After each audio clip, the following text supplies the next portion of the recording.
Hello दोस्तों, मैं घनश्याम यादव।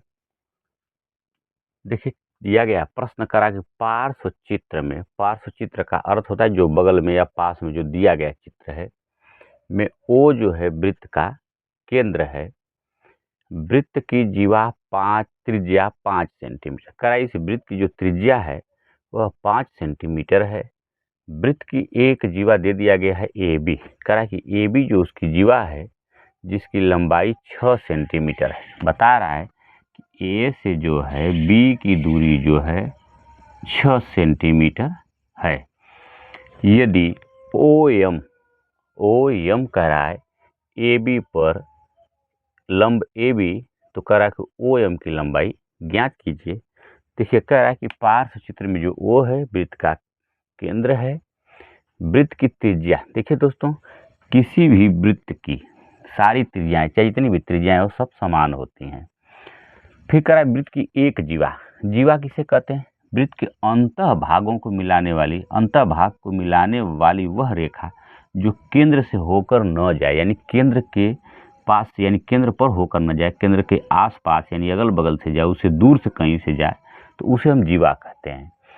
करा कि उसकी लंबाई 6 सेंटीमीटर। जीवा की जो ए से बी ए जीवा है, इसकी लंबाई दे दिया है 6 सेंटीमीटर। तो कह रहा है कि यह ओ एम जो है क्या है? ए बी पर लंब। देखिए, लंब का यह चिन्ह है, कह रहा कि लंब है। देखिए दोस्तों, जब कोई रेखा किसी एक दूसरी रेखा पर लंब होती है, लंब होने का अर्थ हुआ तुरंत वो क्या कर रही है, इसको 90 अंश पर काट, यानी यहाँ पर बनने वाला कोण जो है 90 अंश का हो जाएगा। यह कोण जो कितना हो जाएगा? 90 अंश का हो जाएगा। और जो सामने जो भुजा जिसको काट के जहाँ करके मिलती है, उसे समद्विभाजित करती है। समद्विभाजित का अर्थ होता है कि सम माने समान, द्वि माने दो, भाजित माने भाग, समान दो भागों में बांट देना, विभाजित कर देना। तो कह रहा है कि ओ एम, जो यह ओ एम है, इसकी जो है लंबाई ज्ञात करने के लिए कह रहा है।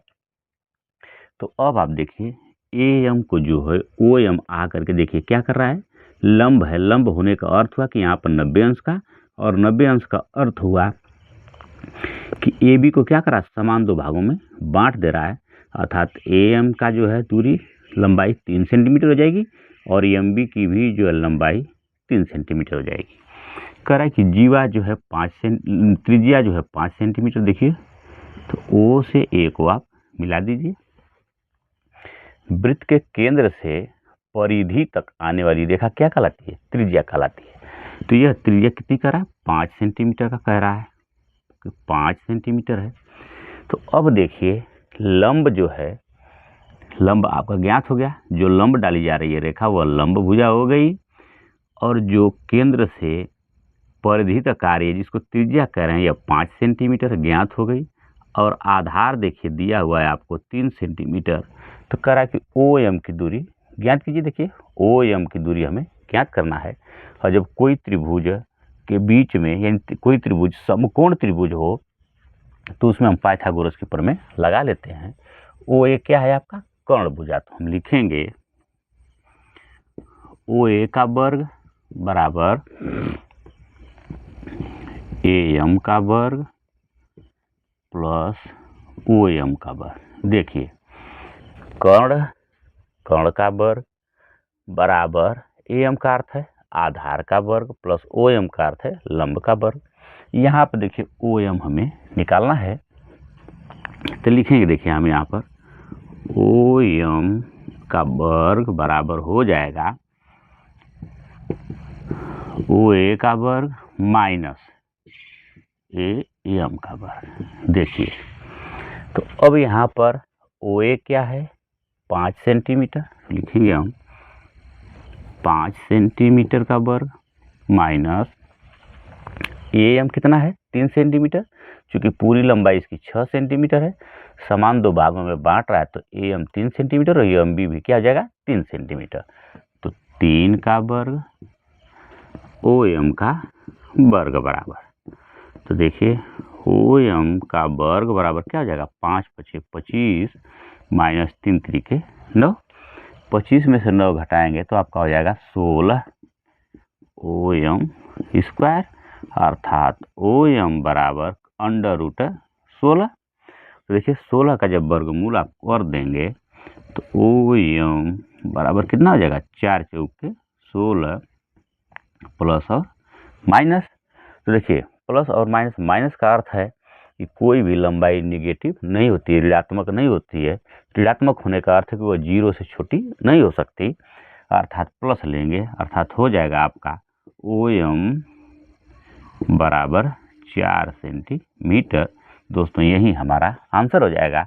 और यही ओ एम पूछ रहा था कि ओ एम की लंबाई ज्ञात कीजिए, अर्थात ओ एम की लंबाई हमारी हो गई 4 सेंटीमीटर। यही हमारा आंसर हो जाएगा। देखिए दिया गया करा पार्श्व चित्र में ओ वृत्त का केंद्र है। देखिए करा ओ जो है इस वृत्त का केंद्र है और वृत्त की त्रिज्या 13 सेंटीमीटर। देखिए दोस्तों, तो एक वृत्त की चाहे जितनी भी त्रिज्याएं होती हैं, अर्थात केंद्र से परिधि की दूरी को हम त्रिज्या कहते हैं।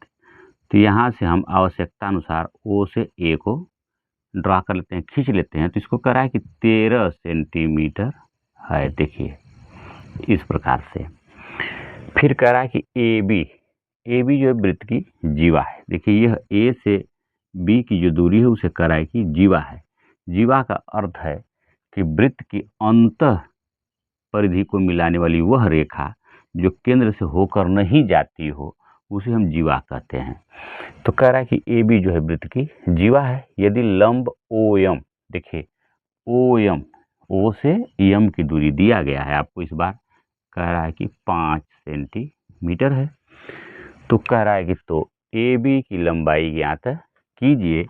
ए से बी की दूरी आपसे पूछ रहा है कि ए से बी की पूरी दूरी कितनी होगी, यहाँ से ये दूरी आपसे पूछा जा रहा है। तो चूंकि देखिए ओ से जो यम है लंब है और ए बी पर डाला गया लंब, यानी केंद्र से डाला गया जीवा पर लंब उसे समद्विभाजित करता है, अर्थात यह जो है कितने अंश का कोण होगा आपका, 90 अंश का कोण होगा। जब 90 अंश का कोण होगा तो देखिए ये आपका हो गया क्या, लंब, और ये हो गया आपका कर्ण। इसे क्या कर लेंगे, आधार। इसे आप कुछ मान लीजिए या ए एम ही रहने दीजिए। तो देखिए इसमें पाइथागोरस की प्रमेय लगेगी।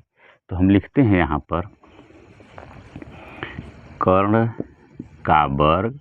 जहाँ पाइथागोरस की प्रमेय होती है वहाँ देखिए, जहाँ 90 अंश का त्रिभुज जो है समकोण त्रिभुज होता है, वहाँ पाइथागोरस की प्रमेय लग जाती है। लिखते हैं कर्ण का वर्ग बराबर ए एम अर्थात आधार का वर्ग प्लस ओ एम अर्थात हो गया आपका लंब का वर्ग। तो देखिए अब ए एम हमें निकालना है, तो हम ए एम को यहाँ पर लिख लेते हैं। ए एम का स्क्वायर वर्ग बराबर क्या हो जाएगा आपका, कर्ण कितना है ओ ए का वर्ग माइनस ओ एम लंब का वर्ग।